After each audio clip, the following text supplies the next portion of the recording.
बगाएपछि यति बेला यो डाइभर्सन मर्मतको काम जारी राखिएको छ। यद्यपि यहाँ यो मर्मतको काम आज दिनभर लाग्ने जस्तो देखिएको छ। यो हिजो भर्खर मात्र डाइभर्सन बिहान बगाएपछि दिनभर लगाएर मर्मत गरिएको थियो र राति आएको पानीले पुनः डाइभर्सन बगाएसँगै यति बेला यो पूर्व पश्चिम राजमार्ग पूर्ण रूपमा यस डाइभर्सन खण्ड हुँदै सञ्चालन भइरहेको थियो र यो बगाएसँगै बन्द भएको छ र ठुला सवारीहरूलाई यहीँ रोकिएको छ र यसबाहेक यात्रुवाहक बस र साना सवारीहरूलाई होङ्सी गेटबाट सर्दी हुँदै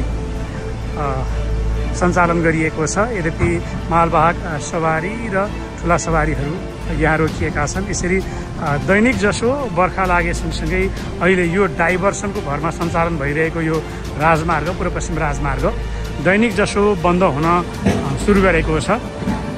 यो डाइभर्सनमा यहाँबाट यातायात सञ्चालन गरिएको थियो।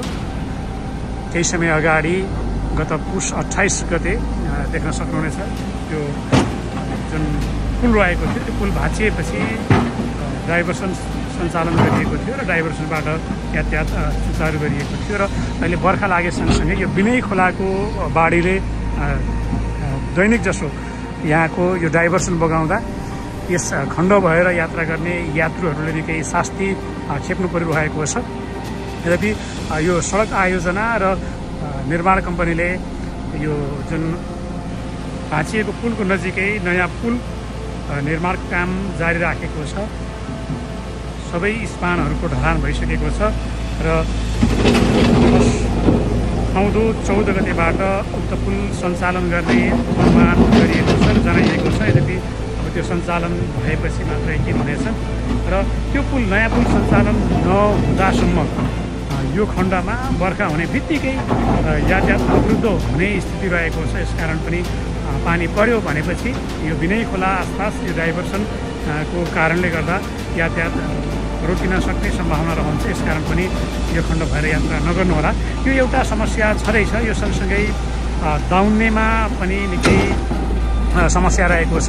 यहाँबाट छिचोलेर पुगेका सवारीहरू दाउन्नेमा पानी परेसँगै हिलो भएर बाटो चिप्लो भएर दाउन्ने खण्ड छिचल्न निकै लामो समय लाग्ने गरेको छ। यसकारण पनि यो बर्खा अवधिभर यो खण्डमा यात्रा गर्नका लागि कष्टप्रद हुने देखिएको छ। डाइभर्सन भएको यो स्थान विनय खोलामा नयाँ पुल यद्यपि सञ्चालन गरिए पनि दाउन्नेको दुःख भने यो बर्खामा झेल्नुपर्ने अवस्था कायमै रहनेछ।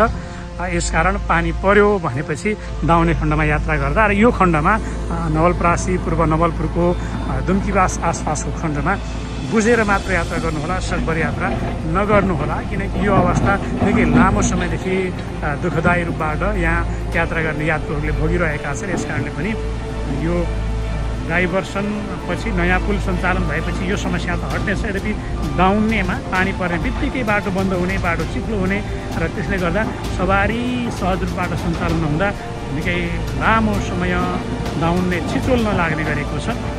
यो दुःख निर्माण कम्पनीले खास गरेर दाउन्ने खण्डमा सडक विस्तारको कामलाई समयमै सम्पन्न नगर्दा भएको हो।